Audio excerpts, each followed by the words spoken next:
জামা খোলো না, আমার কেমন লাগছে। কেমন লাগছে? আগে তো করিনি কোনোদিন, তাই এক্সপিরিয়েন্স নেই। আমি মনে হয় এগুলো নিয়েই থাকি। আজকে না করলে হয় না? আজ আমাদের বাসর রাত, আজ করতেই হবে। আমি চোখ বন্ধ করে আছি, তোমার যা করার করো, আমি কিছু বলবো না। ওরে আমার লজ্জাবতী, আজ সব লজ্জা দূর করে দেব। আমার শাড়ি খুলছো কেন? আদর করব তাই। তুমি এত শয়তান কেন? 10 বছর আগে আজ রাফসানের জন্মদিনের অনুষ্ঠান।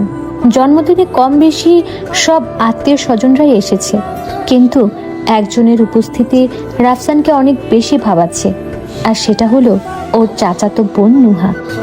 দেখতে পরীর মতো, কিন্তু ব্যবহার রাক্ষস রানী কটকুটির মতো।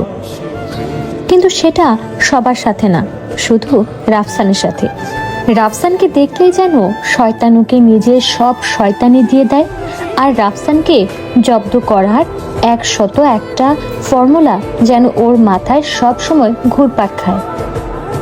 রাফসানকে জব্দ করার জন্য ও যে কোনো কিছুই করতে পারে, হোক সেটা ড্রামা বা কেলেঙ্কারি। অনুষ্ঠানে সবাই রাফসানকে গিফট দিচ্ছে আর রাফসান নিচ্ছে, তখনই রাক্ষস রানী মানে নুহা হাজির। এই নুহা, সামনে দাঁড়িয়ে পড়লি কেন এভাবে? কি মতলব নিয়ে এসেছিস? কেন কেন? আমার আবার কি মতলব থাকবে? তুমি নিজেই আমাকে নিয়ে কত শত মতলব করে বেড়াস, তুই ভালো করে জানিস। আমার মাথা খাবি না, বল কি জন্য এখানে এসেছিস? গিফট দিবি নাকি? হ্যাঁ, আমার বইয়ে গেছে গিফট দিতে, ঠ্যাঙা দেবো তোকে। ঠ্যাঙ্গা আবার কি? ঠ্যাঙা মানে ঠ্যাঙা, তোকে বুঝতে হবে না, তোর বয়স হয়নি। নিজে যেন কত শত বৎসরের বুড়ি, এমন একটা ভাব। দেখ, তোর সাথে তর্ক করা আর কোষ্ঠকাঠিন্যের রোগীর পায়খানা পরিষ্কার করা সমান ব্যাপার। সি, এইগুলো কোনো উদাহরণ? আর এটার মানে কি? হাদারাম, তোকে বুঝতে হবে না। এখন এটা বল যে কি কি গিফট পেয়েছিস। অনেক কিছুই তো পেয়েছি, সব তো তোর সামনে রাখা আছে, তো জিজ্ঞেস করার কি আছে? এমন করে কথা বলছিস কেন? একটু ভালোভাবেও তো বলতে পারিস।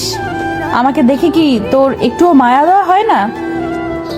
রাফসান মনে মনে ভাবলো যে না, মেয়েটার সাথে এভাবে কথা বলা ঠিক হয়নি। বল কি দেখতে চাস? খেলনা পেয়েছি অনেকগুলো, আর কয়েকটা রিমোট কন্ট্রোল গাড়ি আর একটা ঘড়ি পেয়েছি। ওই যে ওইটা কি?